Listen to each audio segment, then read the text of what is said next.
Raincoat, Akhtaruzzaman Ilias. ভোররাত থেকে বৃষ্টি, আহা বৃষ্টির ঝমঝম বোল। এই বৃষ্টির মেয়াদ আল্লাহ দিলে পুরো 3 দিন, কারণ শনিতে 7, মঙ্গলে 3, আর সব দিন দিন। এটা জেনারেল স্টেটমেন্ট, স্পেসিফিক ক্লাসিফিকেশনও আছে। যেমন মঙ্গলে ভোর রাতে হলে শুরু, 3 দিন মেঘের গুরু গুরু। তারপর বুধের সকালে নামলে জল, বিকেলে মেঘ কয় এবার চল। বৃহস্পতি শুক্র কিছু বাদ নাই, কিন্তু এখন ভুলে গেছে। যেটুকু মনে আছে, পুরু বেড কভারের নিচে গুটিসুটি মেরে শুয়ে আর এক পশলা ঘুমিয়ে নেওয়ার জন্য তাই যথেষ্ট। অন্তত 3 দিন ফুটফাট বন্ধ। বাদলায় বন্দুক বারুদ কি একটু জিরিয়ে নেবে না? এই কটা দিন নিশ্চিন্তে আরাম করো। তার হলো কই ম্যান প্রপোজেস। এমন চমৎকার বাদলার সকালে দরজায় প্রবল কড়ানাড়া শেষ হেমন্তের শীত শীত পর্দা ছিঁড়ে ফালা ফালা করে দিল, সব ভেস্তে দিল।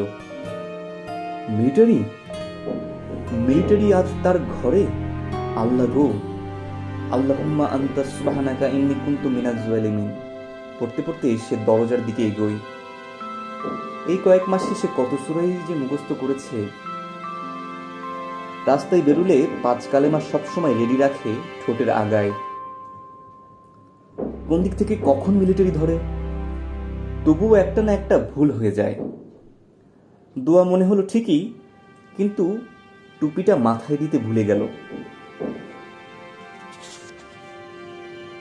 দুটো ছিটকিনি, একটা খিল এবং কাঠে ডাসা দরজার কপাট ফাঁক করতেই বাতাস আর বৃষ্টির ঝাপটার সঙ্গে ঘরে ঢুকে প্রিন্সিপালের পিয়ন। আলহামদুলিল্লাহ, মিলিটারি নয়। পিয়নকে জড়িয়ে ধরে চুমু খেতে ইচ্ছে করছে, কিন্তু লোকটা চিনচিনে গলা গম্ভীর স্বরে হাঁকে, সারমে সালাম দিয়া।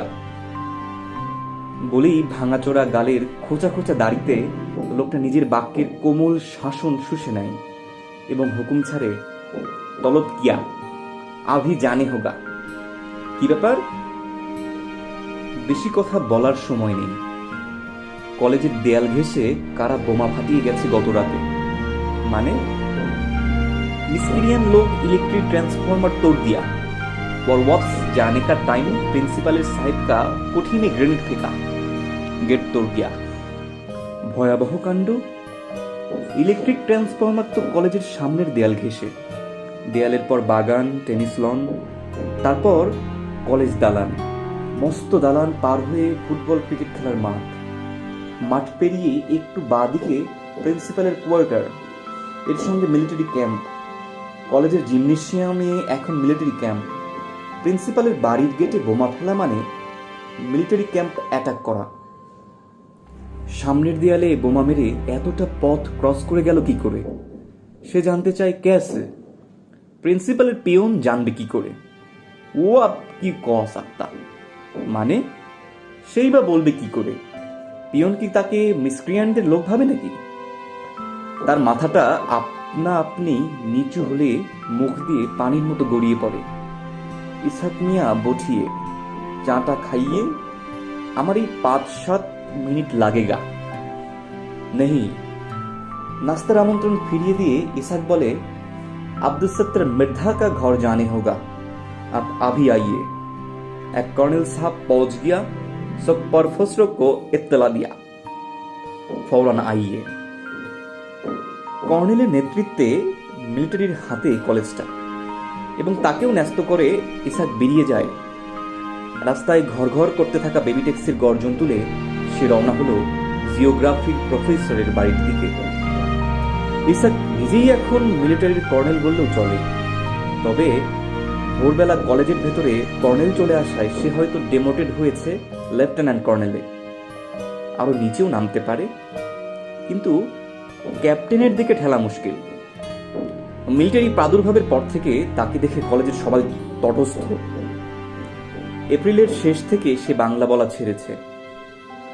কোনো কালে দাদা না পরদাদার ভাইরার মামু না কে যেন দিল্লিওয়ালা কোনো সাহেবের ঘাস খানসামা ছিল, সেই সুবাদে দিনরাত এখন উর্দু বলে। প্রিন্সিপাল গাট্টা গোট্টা বেটে খাটো মানুষ, নিজের চাপরাশির সাথে নতুন জাবলবত করতে গিয়ে গলায় তার রক্ত উঠে যায়। ইসাক মিয়া देखते बहुत मुसीबत हो रहा है।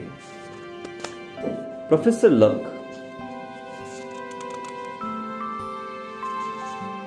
आदमी को होशियार থাকতে বলিए, गुजब बोलना माना कर दीजिए। अभी मिलिट्री साहब का मदद करना এখন फर्ज काम है, जरूर। দেশলাইয়ের কাঠির মতো রোগাপটকা শরীরের উপর ফিট করা ভিজে বারুদের মতো ছোট্ট মাথা ঝাঁকিয়ে ইসাক আরো 3 বার সম্মতি জানায়, জরুর জরুর জরুর। কয়েকদিন আগের ইসাকের এই জরুর বৃষ্টিতে ভিজে আরো টাটকা হয়ে তার কানে বাজতে না বাজতে কোথায় যেন ফেটে পড়ে দুম করে। এই বৃষ্টিতে কি ফের শুরু হলো নাকি? না না, স্রেফ মেঘের গর্জন। বৃষ্টি বোধহয় বাড়ছে। না, এখন বেরোতেই হয়, আল্লাহ ভরসা। যেতেই হবে। অসময়ের বৃষ্টিতে ভিজে তোমার হাঁপানির টানটা আবার। বউয়ের এসব সোহাগের কথা শুনলে আর কি চলে? বউ প্রিন্সিপালের ধমকের ভাগ নেবে? এর উপর কলেজে কর্নেল এসেছে, কপালে আজ কি আছে আল্লাহ জানে। ফায়ারিং স্কোয়াডে যদি দাঁড় করিয়ে দেয় তো কর্নেল সাহেবের হাতে পায়ে ধরে ঠিক কপালে গুলি করানোর হুকুম জারি করানো যায় না? প্রিন্সিপাল কি তার জন্য কর্নেল সাহেবের কাছে এই তদবিরটুকু করবে না? পাকিস্তানের জন্য প্রিন্সিপাল দিনরাত দোয়া দরুদ পড়ছে, সময় নেই অসময় নেই, আল্লাহর দরবারে কান্নাকাটি করে এবং সময় করে কলিগদের গালাগালিও দেয়। এপ্রিল মাসের মাঝামাঝি প্রিন্সিপাল মিলিটারির বড় কর্তাদের কাছে সবিনয় নিবেদন করেছিল, পাকিস্তান যদি বাঁচাতে হয় তো সব স্কুল কলেজ থেকে শহীদ মিনার হটাও। এসব আনঅথরাইজড কনস্ট্রাকশনই হলো হিন্দুদের শিবলিঙ্গের সামিল। এগুলো হলো পাকিস্তানের শরীরের কাটা। পাকিস্তানের পাক সাফ শরীরটাকে নীরব করতে হলে এসব কাটা ওপরাতে হবে। তা মিলিটারি ডক্টর আফাজ আহমেদের পরামর্শ শুনেছে। গ্রামে গঞ্জে যেখানে গেছে প্রথমেই কামান ত্যাগ করা হয়েছে শহীদ মিনারের দিকে। দেশের একটা কলেজে শহীদ মিনার অক্ষত নেই। তা প্রিন্সিপাল তাদের এত বড় একটা পরামর্শ দিল, আর সামান্য এক লেকচারারকে গুলি করার সময় শরীরের আলতু ফালতু জায়গা বাদ দিয়ে কপালটা টার্গেট করার অনুরোধটা তারা মানবে না? আবার প্রিন্সিপালকে সে এত সার্ভিস দিচ্ছে, তার কলিগের তবা সাবঅর্ডিনেটের জন্য এতটুকু করবে না? প্যান্টের ভিতর পা গলিয়ে দিতে দিতে সে শুনে রান্নাঘর থেকে বউ বলছে, তাড়াতাড়ি চলে এসো গো। বৃষ্টি শুরু হবার আগে মিরপুর ব্রিজের দিক থেকে গুলির আওয়াজ আসছিল। কখন কি হয় এসব কথা এখন বলবার দরকার কি? রেডিও টেলিভিশনে হরদম বলছে সিচুয়েশন নরমাল, পরিস্থিতি স্বাভাবিক, দুশ্মনকে সম্পূর্ণ কবজা করা গেছে, মিসক্রিয়েন্টরা সব খতম, প্রেসিডেন্ট দেশে গণতন্ত্র ফিরিয়ে দিতে বদ্ধপরিকর। কিছুদিন বাদে বাদে তারা ভাষণ শোনা যায়, আবার ultimate aim remains the same, that is to hand over power to the elected representatives on the people. সবই তো নর্মাল হয়ে আসছে। বাঙালি ইস্ট পাকিস্তান গভর্নর, মন্ত্রীরা ইস্ট পাকিস্তানি, সবই তো স্বাভাবিক। এখন বউ তার এসব বাজে কথা বলে কেন? ইস, আসমাকে নিয়ে আর পারা গেল না। পরশু রাতে বিছানায় ছটফট করতে করতে বলে কি, রাতে 2-4 বার গুলিগলাজের আওয়াজ না শুনলে ঘুম হয় না। এর জন্য তার ঘরে কখন যে কি মুসিবত নেমে আসে আল্লাহ জানে। এই বৃষ্টিতে শুধু ছাতাই ফেলাবে না গো। বউয়ের আরেক দফা সোহাগ শোনা গেল, তুমি বরং মিন্টু রেইনকোটটা নিয়ে যাও। ইস, আবার মিন্টু। বউয়ের এই ভাইটার জন্য তাকে এক্সট্রা তটস্থ হয়ে থাকতে হয় বাড়ি থেকে। হ্যাঁ, তার মগবাজারের 2 কামরার ফ্ল্যাট থেকেই তো মিন্টু চলে গেল জুন মাসে, জুনের 23 তারিখে। জুলাইয়ের 1 তারিখ সে বাড়ি শিফট করলো। বলা যায় না, ওখানে যদি কেউ আজ করে থাকে। ও চলে যাবার 3 দিন পরেই পাশের ফ্ল্যাটের গোলগাল মুখের মহিলা তার বউকে জিজ্ঞেস করেছিল, ভাবি আপনার ভাইকে দেখছি না। ব্যাস, এই শুনে সে বাড়ি বদলাবার জন্য লেগে গেল হন্যে হয়ে। মিলিটারি লাগার পর থেকেই এই নিয়ে 4 বার বাড়ি পাল্টানো। এখানে আসার পর নিচের তলার ভদ্রলোক একদিন বলেছিল, আমার ভাইটাকে আর ঢাকায় রাখলাম না, যে গোলমাল বাড়ি পাঠিয়ে দিলাম। শুনে বুকটা তার টিপটিপ করছিল। এবার যদি তার শালার প্রসঙ্গ তোলে। নিরাপত্তার জন্যই সে এখানে এসেছে। কলেজ থেকে দূরে, আত্মীয় স্বজন থেকে দূরে, শহর থেকেও দূরেই বলা যায়। ভেবেছিল নতুন এলাকা, পূব দিকে জানালা ধরে দাঁড়ালে চোখে পড়ে বিল আর ধান ক্ষেত। তা কি বিপদ! এদিকে নাকি নৌকা করে চলে আসে স্টেনগানওয়ালা ছোকরার দল। এদিককার মানুষ চোখে খালি নৌকা দেখে, নৌকা ভরা অস্ত্র। এর উপর বউ যদি মিন্টুর কথা তোলে তো অস্ত্র ঢুকে পড়ে তার ঘরের মধ্যিখানে। মিন্টু যে কোথায় গেছে তা সেও জানে, তার বউও জানে। আবার দেখো, নিজের ভাইয়ের গৌরব প্রতিষ্ঠা করতে আসা ছেলেদের কি বলছে। তারা পর্যন্ত বলে, ছোট মামা গেছে খান সেনাদের মারতে। কোনো কথায় কি বিপদ হয় কেউ বলতে পারে? তো আসমার যদি এতই সাহস, তো সেও ভাইয়ের সঙ্গে কোমর বাঁধল না কেন? মুখে বলা যায় না, কিন্তু বলার জন্য তার জিভ কাঁপে। মিন্টুর কথা ভুলে যাও আসমা, ভুলে যাও। আমাদের সঙ্গে কেউ নেই, কেউ নেই। কিসিঞ্জার সাহেব বলেছে, এসব হলো পাকিস্তানের ইটারনাল অ্যাফেয়ার। মানুষ মেরে সাফ করে দেয়, বাড়িঘর গ্রাম বাজারঘাট জ্বালিয়ে দিচ্ছে, কারো কোনো মাথা ব্যথা নেই। এসব হলো ইন্টারনাল অ্যাফেয়ার। না না, এই ধরনের ভাবনা ধারের কাছেও ঘেঁষতে দেওয়া ঠিক না। নিচের ফ্ল্যাটে থাকে এক ওয়েল্ডিং ওয়ার্কশপের মালিক। তার শ্বশুর নিশ্চয়ই সর্দার গোছের রাজাকার। সপ্তাহে 2-3 দিন মেয়ের বাড়িতে রেফ্রিজারেটর, টেপ রেকর্ডার, দামি দামি সোফা সেট, ফ্যান, খাট পালং সব চালান পাঠায়। একদিন এমনকি হিন্দুদের কোন দেবতার মূর্তি পর্যন্ত এসেছিল। সোনার কিনা কে জানে। ট্রাক ট্রাক মাল আসে, আবার চলেও যায়। রাজাকার এসব পায় কোথায়? লোকটা যদি টের পায় তার জামাইয়ের ওপরতলার প্রফেসরের শালা হলো মিসক্রিয়েন্ট, মিলিটারি খতম করার নিয়ত করে সে চলে গেছে এই বোনের ঘর থেকেই, তাহলে গোলাগুলি চলবে এই বাড়িতেই, এই ঘরের মধ্যেই। সেই গুলির বোমা আসমাকে ঘুম পাড়াতে হবে সারা জীবের জন্য। এখানে কথাবার্তা বলার সময় হুঁশ ঠিক রাখা দরকার। দেখি তো ফিট করে কিনা। আসমা এগিয়ে এসে তার গায়ে রেইনকোট চড়িয়ে দিতে দিতে বলে, মন্টু তো আবার অনেক লম্বা, তোমার গায়ে হবে তো? দেখো, ফের মিন্টুর দৈর্ঘ্যের তুলনা করে তার সঙ্গে। এই ভাইকে নিয়ে এরকম বাড়াবাড়ি করাটা কি আসমার ঠিক হচ্ছে? ভালোই হলো, তোমার গোড়ালি পর্যন্ত ঢাকা পড়েছে, পায়েও বৃষ্টি লাগবে না। এখানেই আসমার শেষ নয়। রেইনকোটের সঙ্গেকার টুপি এনে চড়িয়ে দেয় তার মাথায়। মিন্টুটার কাজ। শালা তার আবার কি মহৎ কীর্তি স্থাপন করলো না, এবার তার কীর্তি অন্যরকম। কি না, আলনায় ঝুলিয়ে গেছে রেইনকোট, টুপিটা রেখে গেছে ওয়ার্ড্রোবের মাথায়। কাল কোরআন শরীফ নামাতে গিয়ে দেখি ওটা পড়ে আছে। আর কিছু রাখেনি তো? নিজের চোখে দেখতে সে ওয়ার্ড্রোবের ওপরটায় ভালো করে চোখ বোলায়।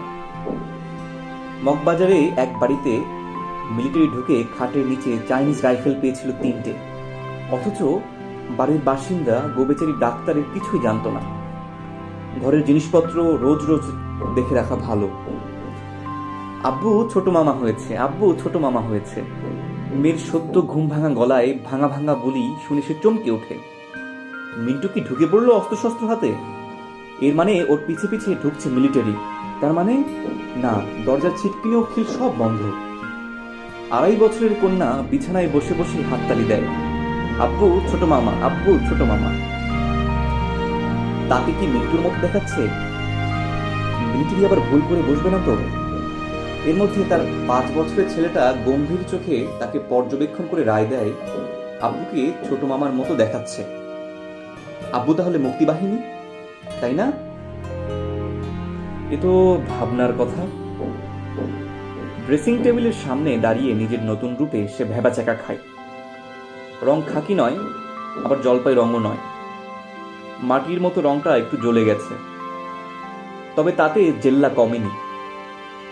দেখতে একটু মিলিটারি মিলিটারি লাগছে, মিলিটারির মতো দেখা নিরাপদ নয়।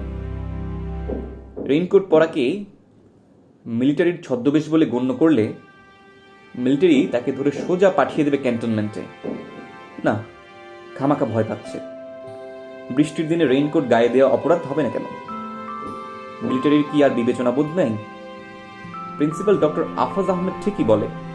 শোনেন, মিলিটারি যাদের ধরে মিছিমিছি ধরে না, সাবভার্সিভ অ্যাক্টিভিটিজের সঙ্গে তারা সামহাউ অর আদার্স ইনভলভড।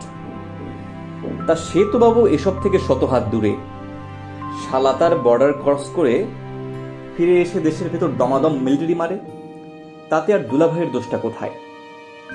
এই যে মিলিটারি প্রত্যেক দিন এই ঢাকা শহরেই বাজার পোড়ায়, বস্তিতে আগুন লাগিয়ে টপাটপ মানুষ মারে, মেয়েদের ধরে নিয়ে যায়, সে কখনো এসব নিয়ে টু শব্দটি করেছে? কলেজের দেয়াল ঘেঁষে প্রিন্সিপালের কোয়ার্টারের পাশে মিলিটারির ক্যাম্প, ক্লাস ক্লাস সব বন্ধ, ছেলেরা কেউ আসে না। মাস্টারদের হাজিরা দিতে হয়, তাও বহু টিচার গা ঢাকা দিয়েছে কবে থেকে। সে তো রোজ টাইম লিস্ট যায়, স্টাফ রুমে কলিগরা ফিসফিস করে, কোথায় কোন ব্রিজ উড়ে গেল, কোথায় 7 মিলিটারির লাশ পড়েছে ছেলেদের গুলিতে, এই কলেজের কোনো কোনো ছেলে ফ্রন্টে গেছে। কই, সে তো এসব আলাপের মধ্যেও কখনো থাকে না। এসব কথা শুরু হলেই আলগোছে উঠে চলে যায় প্রিন্সিপালের কামরায়।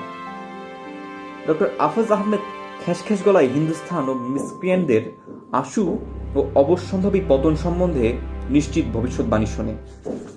ওই ঘরে আজকাল সহজে কেউ ঘেঁষে না। উর্দুর প্রফেসর আকবর সাজিদকে প্রিন্সিপাল আজকাল তোয়াজ করে, তো ওই সাজিদ আবার স্যারকে আমল দেয় না, বরং মাঝে মাঝে আপকা তবিয়ত ভালো হে বলে প্রিন্সিপালের উর্দু চর্চা নিয়ে ঠাট্টা করে। ডক্টর আফাজ আহমেদ পাকিস্তানের অখণ্ডতা রক্ষার জন্য উদ্বিগ্ন থাকে বলে, কিংবা জবাব দেওয়ার জন্য ঠিকঠাক উর্দু বাক্য গঠন করতে পারে না বলে চুপ করে থাকে। আবার কথার জবাব না পেয়ে সাজিদ পাছে রাগ করে, এইভাবে হে হে করে, জি হ্যাঁ আপনার মেহেরবানি। সাজিদ হাসে, আমার মেহেরবানি? আমি মেহেরবানি করার কে? বলিয়ে জেনারেল সাহেব মেহেরবানি। এরপর কথা বলতে গেলে উর্দু জবাবে আর কুলাবে না বলে প্রিন্সিপাল খামোশ মেরে যায়। উর্দুর প্রফেসরকে নিয়ে লোকটা মুশকিলে পড়েছে। কোনটা তার ঠাট্টা আর কোনটা অ্যাপ্রিসিয়েশন বোঝা দিন দিন শক্ত হয়ে পড়েছে। এমনকি মিলিটারি তৎপরতায় অভিভূত প্রিন্সিপালের যুদ্ধ সম্বন্ধে বিশ্লেষণ শুনতে শুনতে সাজিদ একদিন, আপনি মিলিটারি সায়েন্সের উপর ডক্টরেট করে ফেললেন না স্যার? মোহাম্মদপুরের এক এলএমএফ ডাক্তার আছে, আজকাল হোমিওপ্যাথি শুরু করেছে, অ্যালোপ্যাথি ভি ছাড়লো না, তো মহল্লার মানুষ ওর নাম দিল ডবল ডক্টর। তা আপনি ডবল ডক্টর হয়ে যান। বলতে বলতে হো হো করে হাসলে ডক্টর আফাজ আহমেদকে তার সিঙ্গেল ডক্টরেট নিয়েই হে হে করতে হয়। কলিগরা পরে বিপদে। এই অসময়ে কোন রসিকতায় হাসাটা নিরাপদ তারা ঠিক ঠাওর করতে পারে না। মিন্টুর ফেলে যাওয়া নাকি রেখে যাওয়া রেইনকোটে ঢোকার পর তার পা শিরশির করছে, আর এক মুহূর্ত দাঁড়িয়ে থাকা যাচ্ছে না। প্রিন্সিপাল তাকে ডেকে পাঠিয়েছে, সে কখন। রাস্তায় একটা রিক্সা নেই, তার রিক্সার পরোয়া সে এখন করছে না। রেইনকোটের ভেতরে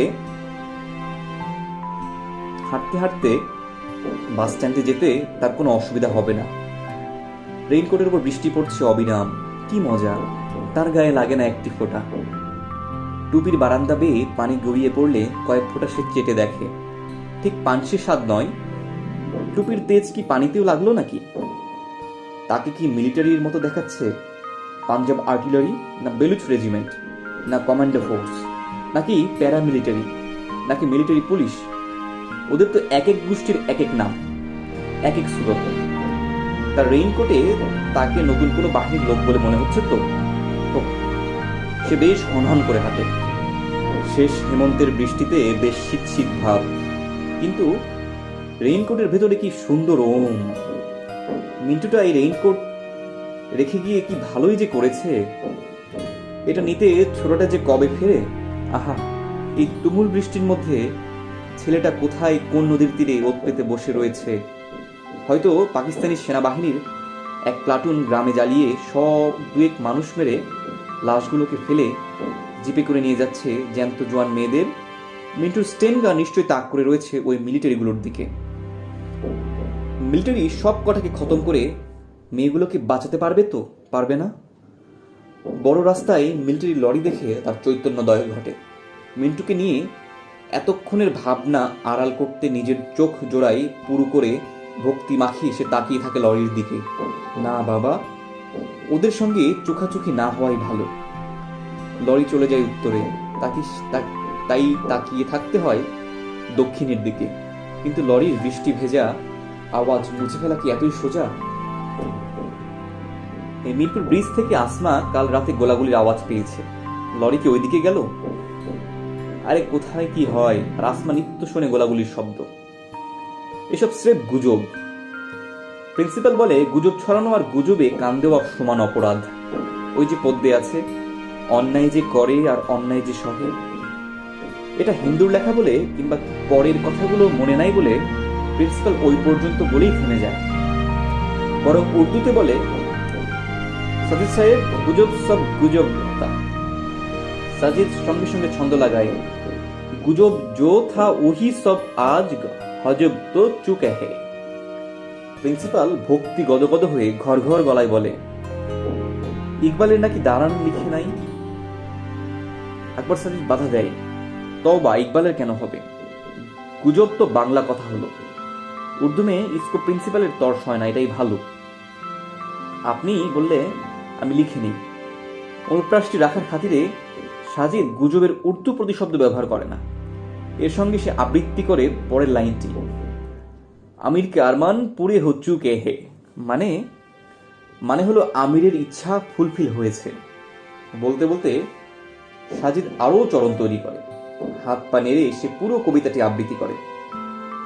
গুজব জো থা ওহি সব আজ গজব হো চুকা হে, আমির কে আরমান পুরে হো চুকে হে, আল্লাহ এক রসুল এক পাকিস্তান भी এক, इसे जिसको ईमान नहीं वो नालायक, कुचल दोस्त उस गद्दार को जहां भी मिले, पाकिस्तानी फौज को भी पीछे ना हिले। স্টাফ রুমে এসে সাজিদ বলে, প্রিন্সিপাল যদি এটা কোনো মেজর কি কর্নেলকে শোনায় তো আর শাস্তি হবে। মিলিটারি বলবে, তুম মজাক করো রোহা। তার কলিগরা চুপ করে থাকে। সাজিদের সামনে এখন কেউ এসব নিয়ে কথা বলতে চায় না। এমনকি তার বন্ধু আলী কবিরও একটু এড়িয়েই চলে। ওদিকে নিজের কামরায় বসে খাস পিয়ন ইসাকের সামনে প্রিন্সিপাল বাংলা হরফে লেখা এই উর্দু পদ্যটি বারবার আবৃত্তি করে এবং কয়েকদিনের মধ্যে এটিকে স্বরচিত বলে ভাবতে শুরু করে। আবৃত্তি করার সময় সুখে ও ভক্তিতে তার চোখ জোড়া বুজে বুজে আসে। রেইনকোটে বৃষ্টির জল তরঙ্গ বাজে ওই কবিতার ছন্দে এবং হঠাৎ করে তার মনে হয় প্রিন্সিপাল হয়তো কর্নেলকে ওটাই আবৃত্তি করে শোনাচ্ছে। গুজবের উর্দু প্রতিশব্দ জানতে চেয়ে জবাব না পেয়ে কর্নেল যদি হঠাৎ করে চটে যায়। উর্দু প্রফেসর আকবর সাজিদ সেনাবাহিনীর তৎপরতা নিয়ে নানা রকম ঠাট্টা মস্করা করে। জিওগ্রাফির আব্দুস সত্তর মৃধা ফিসফিস করে বলে, নিজের মাতৃভাষাকে বর্মের মতো ব্যবহার করে লোকটা নিশ্চয়ই খ্রিস্টিয়ানদের হয়ে কাজ করছে। আবার ইংরেজির খন্দকার একদিন সবাইকে হুঁশিয়ার করে দেয়, ওর কথায় সায় দেবেন না, ও আসলে এইসব বলে আপনাদের অ্যাটিটিউডটা জানতে চায়। বেটা নির্ঘাত আর্মির লোক। তা আকবর সাজিদ কয়েকদিন হলো একটু চুপচাপই থাকে। স্টাফ রুমে সে বসলে সবাই উসখুস করে, আবার প্রিন্সিপালের কামরায়ও যেতেও তার ভালো লাগে না। সে নিজেও সাজিদের কাছ থেকে দূরে দূরেই থাকে। দরকার কি? তবে রেইনকোটের কল্যাণে গায়ে পানি না লাগিয়ে বৃষ্টিতে দাঁড়িয়ে আকবর সাজিদের সঙ্গে গোপনে কয়েকটা কথা বলার জন্য প্রাণটা তার আইটাই করে। এর মানে কি? না, এসব হাউস ভালো না। সেনাবাহিনী নিয়ে বাংলা কিংবা উর্দুতে ঠাট্টা মস্করা করার ভাবনা থেকে যতটা মুক্ত থাকা যায়। বাস স্ট্যান্ডে পৌঁছে বাসের জন্য তাকে তাকাতে হয় উত্তরেই। মিলিটারি লরির লেজটাও দেখা যাচ্ছে না। একবার তার বাসেরও নামগন্ধ নেই। বাস স্ট্যান্ডে জনপ্রাণী বলতে সে একেবারে একা। রাস্তার পাশে পান, বিড়ি, সিগারেটের ছোট দোকানটার ঝাঁপ একটুখানি তুলে দোকানদারও তাকিয়ে রয়েছে উত্তরেই। ওদিকে কি কোনো গোলমাল হলো নাকি? দোকানদার ছেলেটা একটু বাচাল টাইপের। বাস স্ট্যান্ডে তাকে দেখলেই ছোড়াটা বিড়বিড় করে, কাল শোনেন নাই মিরপুরের বিল দিয়া 2 নৌকা বোঝাই কইরা আইছিল, একটা জিপ উড়াইয়া দিছে, কমপক্ষে 5টা খ্যানসেনা খতম। বিবিসি কইছে রংপুর দিনাজপুরের হাফের বেশি জায়গা স্বাধীন, কাল চরমপত্র শুনেছেন? এর সামনে সে বেশিক্ষণ দাঁড়ায় না। এসব গুজব শোনার সময়ও সে যদি ধরা পড়ে তো গুজব জো থা ওহি সব আজ গজব হো চুকা হে। প্রিন্সিপাল বলে গুজবই হলো বাঙালির কাল। গুজবের আকর্ষণ ভারী তীব্র, গুজব মানেই সুস্বাদু। এই যে এখন বৃষ্টির আড়াল পেয়েও হতে পারে, কিংবা রেইনকোটের কল্যাণে বৃষ্টির হাত থেকে রেহাই পাবার স্বস্তির ফলেও হতে পারে। সে এগিয়ে গেল দোকানদারের দিকে। একটা গুজব শোনার হাউস করে সে জিজ্ঞেস করে, বাস আসেনি কতক্ষণ? আর বাস আসবে কই থেকে? বসে ছেলেটা তাড়াতাড়ি ঝাঁপ ফেলে মুখ গুজে দিল দোকানের ভেতরে। আর ভাবনা হয়, বাস ডিপোতে কোনো হামলা হয়েছে নাকি? আসমার শোনা ওই গোলাগুলির শব্দ কি আসছিল বাস ডিপো থেকে? মিলিটারি লরি কি ওইদিকেই গেল? বাস ডিপোর পেছনে একটা বস্তি আছে, সেখানে মিলিটারি কি আগুন দিতে গেল? জায়গাটা খুব একটা দূরে তো নয়, সে একবার ঘুরেও তো আসতে পারে। বৃষ্টিটা ধরে এসেছে, যাবে নাকি একবার? তার যাওয়া হলো না। এর মধ্যেই ছিপছিপে বৃষ্টিতে লালচে আভা তুলে এসে পড়ল লাল রঙের স্টেট বাস। বাসে যাত্রী কম। না, কন্ডাক্টররা সবসময় যেমন খালি গাড়ি বলে চেঁচায় সেরকম নয়, সত্যি সত্যি অর্ধেকের বেশি সিট খালি। সে বাসে উঠলে তার রেইনকোটের পানি পড়তে লাগলো বাসের ভিজে মেঝেতে। এজন্য তার একটু খারাপ লাগলো, অন্তত টিটকিরি শোনার কথা। কিন্তু তাকে কেউ কিছু বলে না। বাসে এত খালি সিট। বাঁশবনে ডোম কানা প্রবাদটি মনে না পড়লেও ঠোঁটে এসে তার একটু হাসি বিছানো থাকে। এই নীরব কিন্তু স্পষ্ট হাসির কারণ কি এই যে তার রেইনকোটের পানিতে বাসে সয়লাভ হয়ে গেলেও কেউ টু শব্দ করছে না। তার পোশাক কি সবাইকে ঘাবড়ে দিল নাকি? খালি রাস্তা পেয়ে বাস চলে খুব জোরে, কিন্তু তার আসনটি সে নির্বাচন করতে পারছে না। টলতে টলতে একবার এই সিট দেখে পছন্দ হয় না বলে ফের ওই সিটের দিকে যায়। এমন সময় পেছনের দিক থেকে দুজন যাত্রী উঠে পড়ে তার তাড়াহুড়ো করে। রাখো রাখো বলতে বলতে ঝুঁকি নিয়ে তারা নেমে পড়ে চলন্ত বাস থেকে। সে তাদের দিকে তাকায় এবং বুঝতে পারে এরা পালালো ঠিক তাকে দেখি। লোক দুটো নিশ্চয়ই ক্রিমিনাল, একটা চোর আর একটা পকেট মার। নাম্বার মুহূর্তে দুটোর মধ্যে সর্দার টাইপেরটা তার দিকে পেছন থেকে তাকালো। সেই চোখ ভরা ভয়, কেবল ভয়। জুৎসুই সিট বেছে নিয়ে সে ধপাস করে বসতেই ঘুমে ফস করে আওয়াজ হয় এবং তাইতে ঘাড় ফিরিয়ে তাকায় সামনের সিটে বসা 3 জন যাত্রী। তা এদেরও সে ঠিক চোর অথবা পকেটমার বলে ঠিক শনাক্ত করে ফেলে। ডাকাতও হতে পারে, কিংবা মিলিটারির কোনো বস্তিতে আগুন লাগিয়ে চলে এলে এরা ছোটে সেখানে লুটপাট করতে, অথবা মিলিটারি কোথাও লুটপাট করলে এরা গিয়ে উচ্ছিষ্ট কুড়ায়। তিনটেই পরের স্টপেজে নামার জন্য অনেক আগেই ধরফর করে উঠে দাঁড়ায় এবং বাস থামার সঙ্গে সঙ্গে নেমে পরে ছটপট পায়। 3টে ক্রিমিনালের একটাও তার দিকে ফিরেও তাকায় না। তার মানে তাকে বেশ ভয় পেয়েছে বলেই তার সঙ্গে চোখাচোখি এড়াতে এদের এত কষ্ট। যাক, মিন্টু রেইনকোটটা তার কাজ হচ্ছে। চোর ছ্যাঁচোর পকেটমাটা কেটে পড়ছে, ভালো মানুষেরা থাক, সে বেশ সৎসঙ্গে চলে যাবে কলেজ পর্যন্ত। আসাদগেট বাস স্টপেজে ধীরে ধীরে বৃষ্টিতে দাঁড়িয়ে অপেক্ষা করছিল বেশ কয়েকজন মানুষ। ছাতা হাতে কেউ কেউ নিজ নিজ ছাতার নিচে, আবার ছাতা ছাড়া অনেকেই অন্যের ছাতার নিচে মাথার অন্তত খানিকটা পেতে দিয়ে বৃষ্টির ছাড় থেকে আত্মরক্ষা করতে শরীরগুলোকে আঁকাবাঁকা করছিল। বাস থামলেই সে দেখল একে একে 9 জন প্যাসেঞ্জার বাসে উঠল। সে বেশ খুঁটিয়ে খুঁটিয়ে সবাইকে দেখে, তার দিকে তাকিয়ে 9 জনের 3 জনের আরে রাখো রাখো এবং একজন রক্ষো রক্ষো বলতে বলতে নেমে পড়লো ধরফর করে। শেষের জন বোধহয় এমনি অর্ডিনারি চোর, ছিচকে চোর হবার সম্ভাবনাই বেশি। আর প্রথম 3টে মিলিটারির হোগায় হোগায় ঘুরে।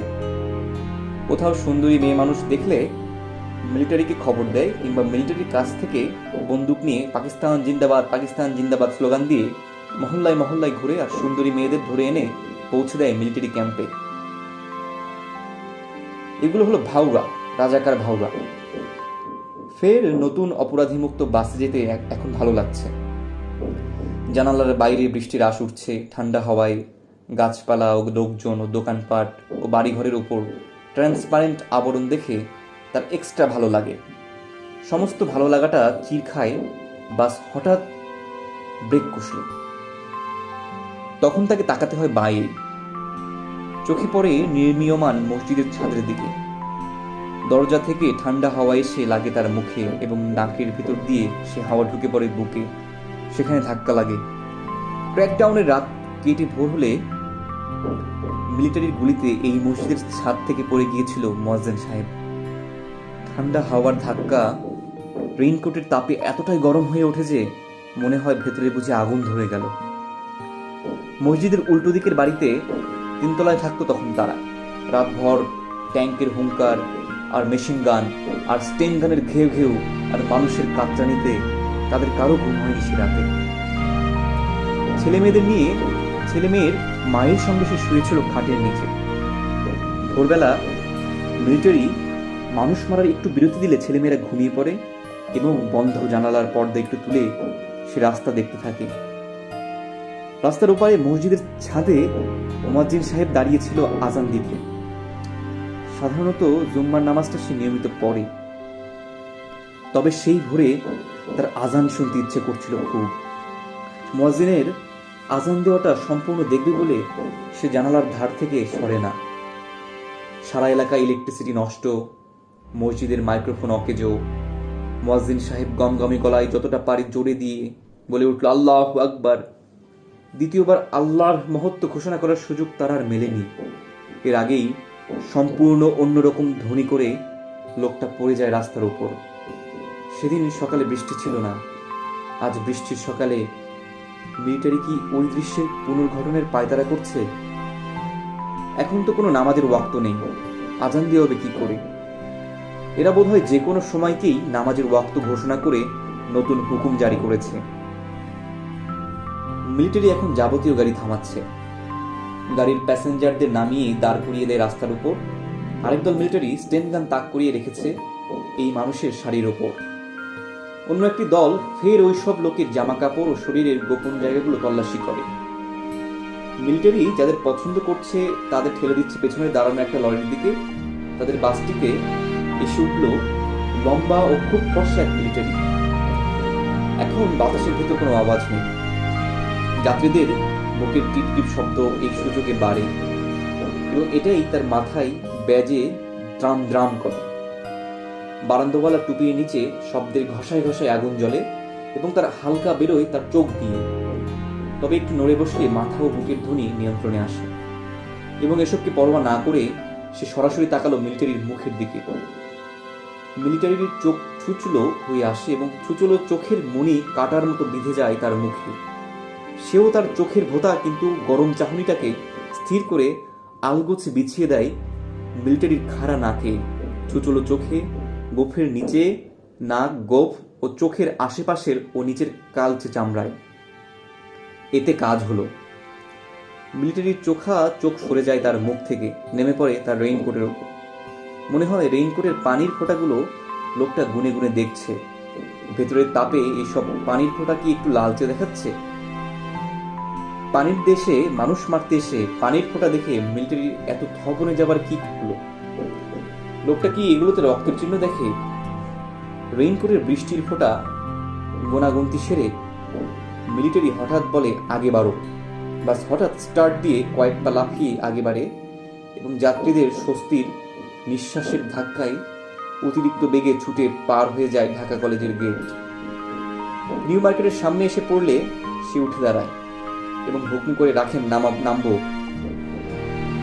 বাস একটু স্লো হলে তার রেইনকোটের জমানো পানি গড়িয়ে পড়তে গিয়ে অপরাধীমুক্ত বাস থেকে নামতে নামতে সহযাত্রীর দিকে তাকিয়ে সে ঠোঁট বাঁকায়। এতে তার সামনের সারি দাঁত পেলিয়ে পড়ে। যারা দেখছে তারা তারা তার সেই ভঙ্গিটিকে ঠিক হাসি বলে শনাক্ত করতে পেরেছিল বলে তার ধারণা হয়। প্রিন্সিপালের কামরায় প্রিন্সিপালের সিংহমার্কা চেয়ারে বসে আছেন জাদ্রেল টাইপের এক মিলিটারি পান্ডা। তার ভারী মুখ থেকে অনুমান করা যায় পান্ডাটি কর্নেল কিংবা মেজর জেনারেল অথবা মেজর ব্রিগেডিয়ার। তাকে দেখে প্রিন্সিপালের কালো মুখে বেগুনি হয়। Doctor Afaz Ahmed FC PhD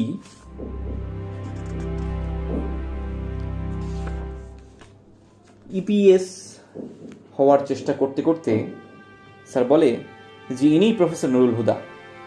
কিন্তু doctor Afaz Ahmed MSc PhD নিজের ভুলটা সংশোধন না করে পারেন না। Sorry, he is not a professor, A lecturer in chemistry. Shut up. এবার প্রিন্সিপাল থামে। তাকে এবং আব্দুস সাত্তার মৃধাকে নিয়ে মিলিটারি জিপে তোলার আগে যাদের কর্নেল না ব্রিগেডিয়ার প্রিন্সিপাল কড়া গলায় বলে, সেনাবাহিনীকে নিয়ে মজা করে শায়েরি করা খুব বড় অপরাধ। এবার তাকে ছেড়ে দেওয়া হলো, তবে কড়া ওয়াচে রাখা হবে। উর্দুর প্রফেসর আকবর সাজিদের দোহাই পেরে প্রিন্সিপালের সুবিধা হয় না। নুরুল উদ্বিগ্ন হয়। সাজিদ সাহেব যদি পালিয়ে না থাকে তো তার কপালে যে কি আছে এক আল্লাহ আর জানে এই মিলিটারি। তাদের দুজনের চোখ বেঁধে দেওয়া হয়েছিল, জিপ চলছিল এঁকে বেঁকে। মস্ত উঁচু একটা ঘরে তাদের এনে ফেলা হলো। চোখ দুটো খুলে সে আব্দুস সাত্তার মৃধাকে দেখতে পায় না। জায়গাটাও একেবারে অচেনা। একটা দেখ চেয়ারে সে যে কতক্ষণ বসে থাকলো তার কোনো হিসাব নেই। তার সামনে একটা চেয়ারে এসে বসলো এক মিলিটারি। তাকে ইংরেজিতে নানা প্রশ্ন করে সে জবাব দেয়। লোকটা চলে গেল, তাকে অন্য ঘরে নিয়ে ফের অন্য একটা লোক এসে তাকে প্রশ্ন করে এবং জবাব সে দেয়। প্রশ্নগুলো প্রায় একই রকম এবং তার উত্তরেরও হেরফের হয় না। যেমন কিছুদিন আগে তাদের কলেজে কয়েকটা লোহার আলমারি কেনা হয়েছে, ওগুলো বয়ে নিয়ে এসেছিল কারা। সে জবাব দেয় ঠিক।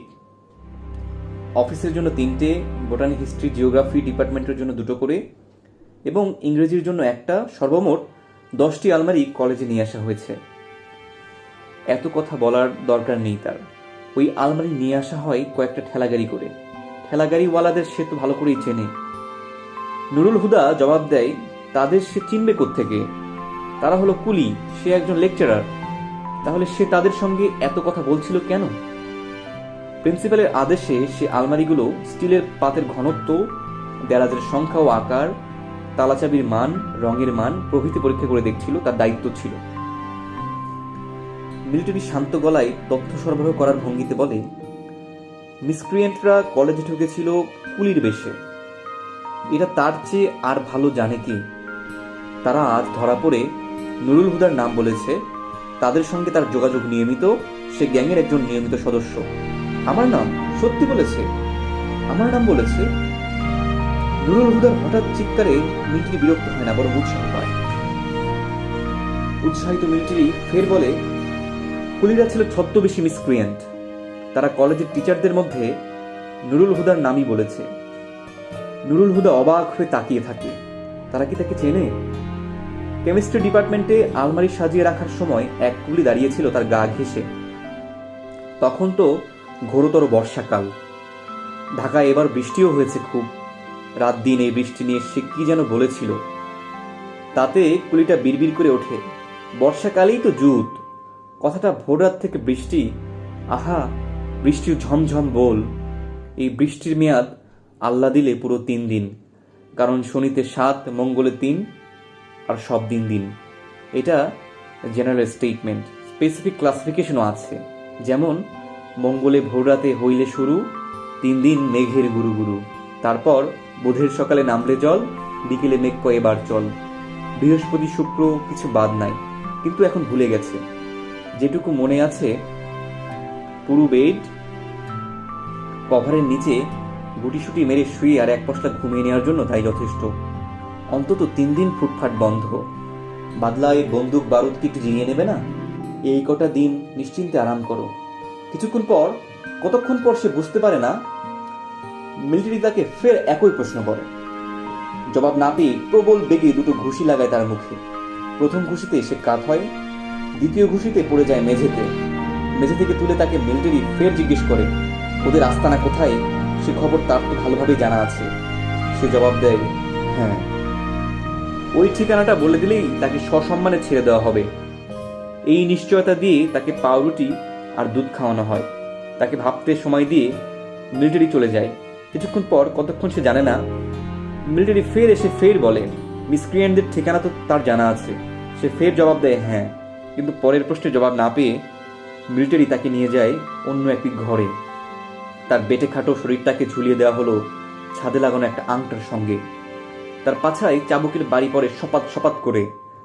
তবে বাড়িগুলো বিরতিহীন পড়তে থাকায় কিছুক্ষণের মধ্যে সেগুলো নুরুল হুদার কাছে মনে হয় সেফ উৎপাত বলে। মনে হচ্ছে যেন বৃষ্টি পড়ছে মিন্টু রেইনকোটের ওপর। রেইনকোটটা এরা খুলে ফেলছে, কোথায় রাখলো কে জানে, কিন্তু তার ওম তার শরীরে এখনো লেগেই রয়েছে। বৃষ্টির মতো চাবুকের বাড়ি পড়ে তার রেইনকোটের মতো চামড়ায় আর সে অবিরাম বলেই চলে, মিসক্রিয়েন্টদের ঠিকানা তার জানা আছে। শুধু তার শালার নয়, তার ঠিকানা জানার মধ্যে কোনো বাহাদুরি নাই। সে ছদ্মবেশী কুলিদের আস্তানাও চেনে, তারাও তাকে চেনে, এবং তাদের উপর আস্থাও কম নয়। তাদের সঙ্গে তার আতাতের অভিযোগ ও তাদের সঙ্গে তার আতাত রাখার উত্তেজনায় নুরুল হুদার ঝুলন্ত শরীর এতটাই কাঁপে যে চাবুকের বাড়ির দিকে তার আর মনোযোগ দেওয়া হয়ে ওঠে না।